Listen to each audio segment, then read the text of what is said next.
লিল্লাহে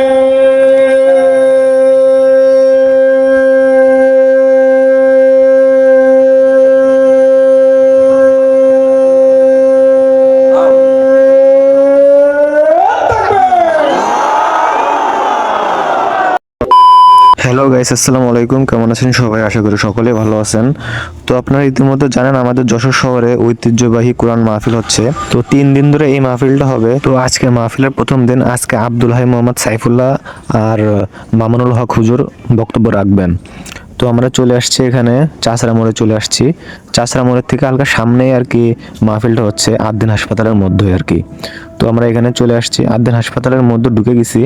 তো এখান থেকে আরো একটু সামনে গেলে আর কি আমাদের প্যান্ডেল দেখা যাবে। তো এইটা হলো মাহফিলের বড় গেট, এই গেটের থেকে সামনে আর কি মাহফিলটা হচ্ছে। তো আমরা মাহফিল প্যান্ডেলে চলে আসছি। তো এখন মাগরিবের সময় ছিল, তো আর কি মাগরিব নামাজের পরে আর কি বক্তব্য রাখবেন।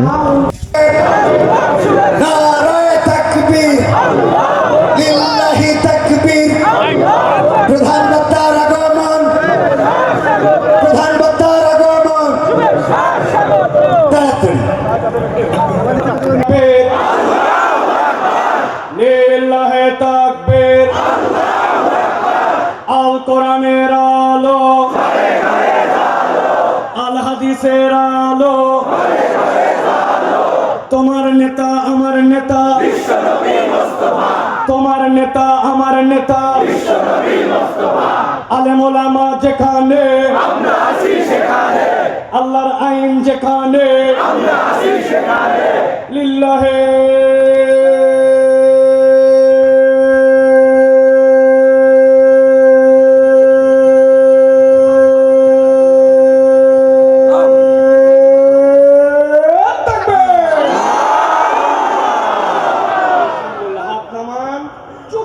বসে যান, একটার কোনো কথা হবে।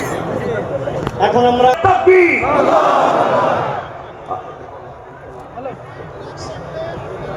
আমরা জানি যে মিথ্যা অপসৃত হয়, সত্য উদ্ভাসিত হয়।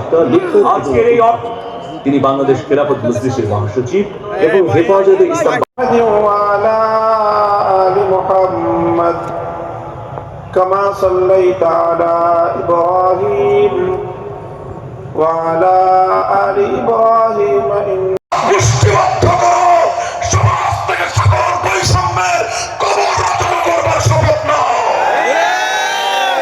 যাদের জীবনকে এই ধরনের অন্যায়, অবিচার, জুলুম, শাসন, স্বৈরতন্ত্র যাদের অন্তর হৃদয়কে জ্বালিয়ে পুড়িয়ে ছারখার করে দিয়েছে, হে হতাশাগ্রস্ত জাতি, আসল কোরআনের কাছে আমরা তোমাদেরকে মুক্তির বার্তা শোনাই, আমরা তোমাদেরকে সান্ত্বনার বাণী শোনাবো। আসো, হাতে হাত রাখি, সমস্ত বৈষম্য, জুলুম, স্বৈরতন্ত্রের কবর রচনা করে আল্লাহ কোরআনের সমাজ গড়বার জন্য হাতে হাত রাখি। দেখেন, আল্লাহ পাক রব্বুল আলামিন অনুসারীদের জীবনের মিশনও সেটাই হবে। বলেন কথা ঠিক না ঠিক? এই ধরনের অন্যায়, অবিচার, জুলুম, শাসন, স্বৈরতন্ত্র যাদের অন্তর হৃদয়কে জ্বালিয়ে পুড়িয়ে ছারখার করে দিয়েছে, হে হতাশাগ্রস্ত জাতি, আসল কোরআনের কাছে আমরা তোমাদেরকে মুক্তির বার্তা শোনাই, আমরা তোমাদেরকে সান্ত্বনার বাণী শোনাবো। আসো, হাতে হাত রাখি, সমস্ত বৈষম্য, জুলুম, স্বৈরতন্ত্রের কবর রচনা করে আল্লাহ কোরআনের সমাজ গড়বার জন্য হাতে হাত রাখি। দেখেন, আল্লাহ পাক রব্বুল আলামিন। তো বন্ধুরা, আপনাদের সবাইকে প্রথম দিনের মাহফিলটা দেখালাম। তো এইভাবে আর কি 3 দিন মাহফিল আপনাদের দেখাবো। তো সবাই ভালো থাকবেন, আল্লাহ হাফেজ।